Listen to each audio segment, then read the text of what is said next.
Hey everyone, Johnny here, and I've got some news that they're not speaking enough about, in my opinion. There's just been some blurbs in the press and not much else. But first the UK, then France. It says now Germany close embassies in Tehran. And Trump is considering a massive attack, which he's been talking about for days now. So let's take a look and see who's actually closed, because down here it says to date, Germany and Turkey also did the same, as in closing their embassies in Tehran. Well, according to what I can find about Turkey, I'll refresh the page here again just to make sure it hasn't changed. Oh, come on, guys. I get so tired of this stuff. Robots asking me to verify that I'm not one of them, I guess. What the heck? Turkey is not closed its embassy in Iran. The embassy in Turkey embassy in Iran maintains three offices located in Tehran, Tabriz, and Mashhad. So they're still open according to this. And scrolling down here, there's no official statements from Turkey itself. So just have to assume they're still open, although they may have closed just very recently and it hasn't hit the wires yet. Germany, well, they've technically been closed since February 28th of this year.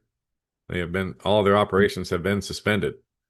And the only reason they're open is for emergency contact via phone. But no new visa appointments are being scheduled, and existing ones have been canceled. So they're essentially closed.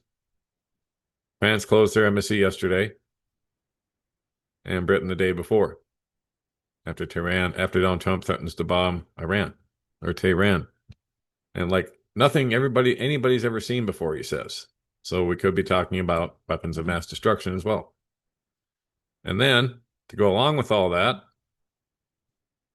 we have Rubio telling us that negotiations from Anchorage have failed. Saw this morning on Telegram as well. And Hal Turner also put up a blurb here. U.S. Secretary of State Marco Rubio met with Russian Foreign Minister Lavrov on the sidelines of the ASEAN Foreign Ministers meeting in Manila, Philippines.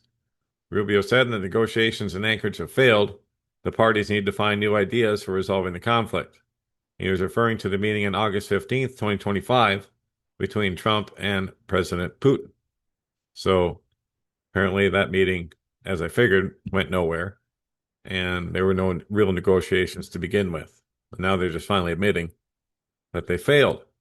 Well, you can't really fail at something that you never had sincerity with in the first place. But anyway, that's what they're saying today. So that's another hot point, being Ukraine, which could expand very, very quickly. Could expand into NATO itself. So keep your eyes open for that. Then we have the markets today because of the war in Iran.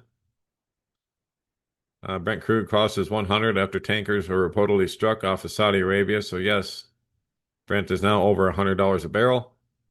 And the stock markets are down 600 points, at least the Dow is, as Brent crude tops 100.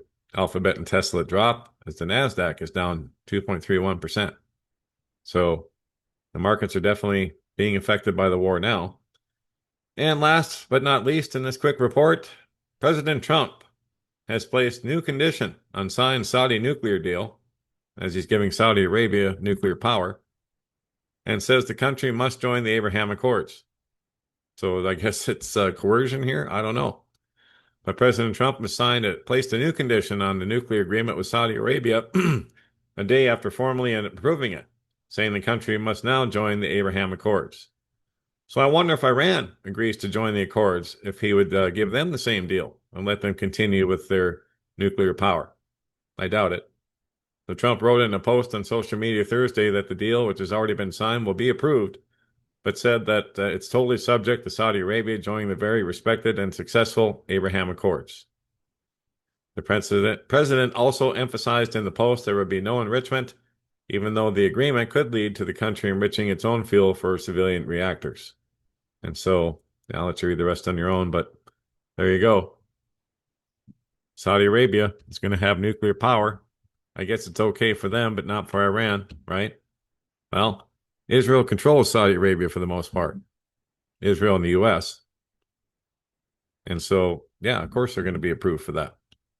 And now they're going to sign the Abraham Accords. Well, we'll see if that actually comes to pass, but it'll be very interesting. I'll keep my eyes on things as always. And that will be it for now. Don't forget, don'tspeaknews.com is home base for everything that we do. but a lot of stories here that we just can't report on anywhere else. And yeah, been here now for 7 years, over 7 years now. As we started the website in 2019, but the channel started in 2017. And so just put this up yesterday about Congress blocking the debate on the NDAA, as Section 219 of it remains intact. And I've got many more stories like it.